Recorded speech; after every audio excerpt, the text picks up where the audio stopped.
काबर आए रे उधो, जब प्रेम नेम के बात समझ नहीं पाए रे उधो। भगवान कृष्ण हा गोकुल छोड़ के मथुरा चल देते। वहाँ अपन भक्तिन गोपी मन ला सुरता करत रहते। त ओकर मितान ज्ञानी उधो कहते, मितान प्रेम ले बड़े ज्ञान है। तब भगवान हा ओकर घमंड ला समझ जेते, कहते जा उधो ए बात ला गोपी मन ला समझाबे, जा गोकुल जा। तब जो आगे भगवान कह के उधो हा गोकुल आते। अब आगे देखो का करते।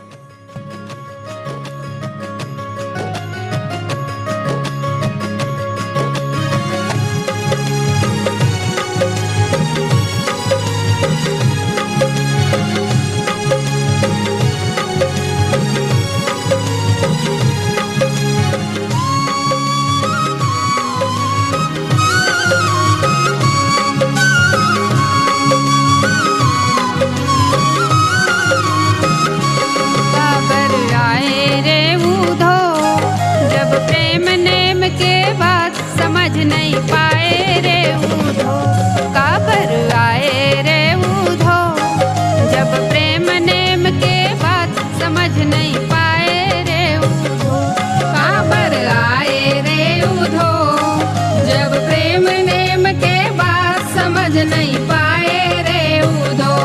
काबर आए रे उधो, जब प्रेम नेम के बात समझ नहीं पाए रे उधो।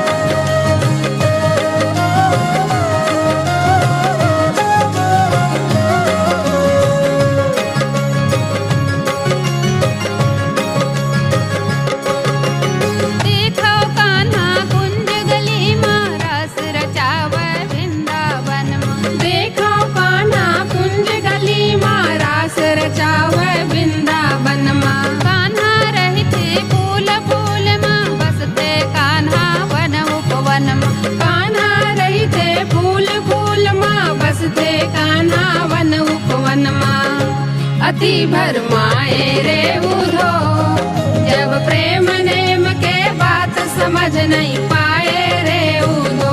अति भरमाए रे उधो, जब प्रेम नेम के बात समझ नहीं पाए रे उधो।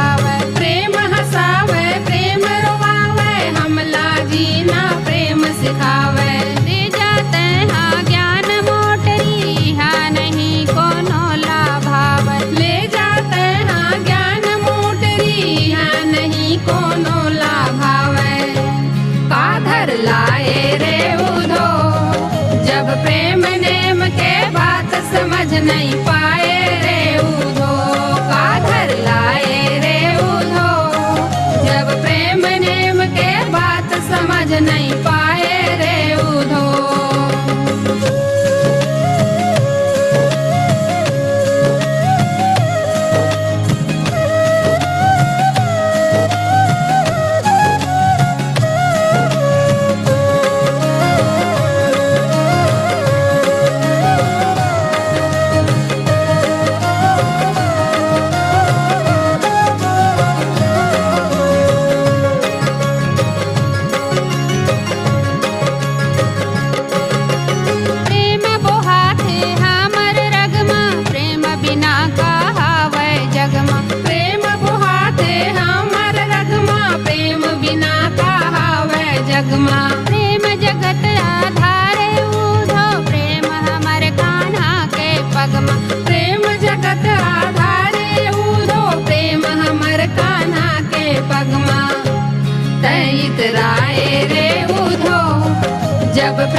समझ नहीं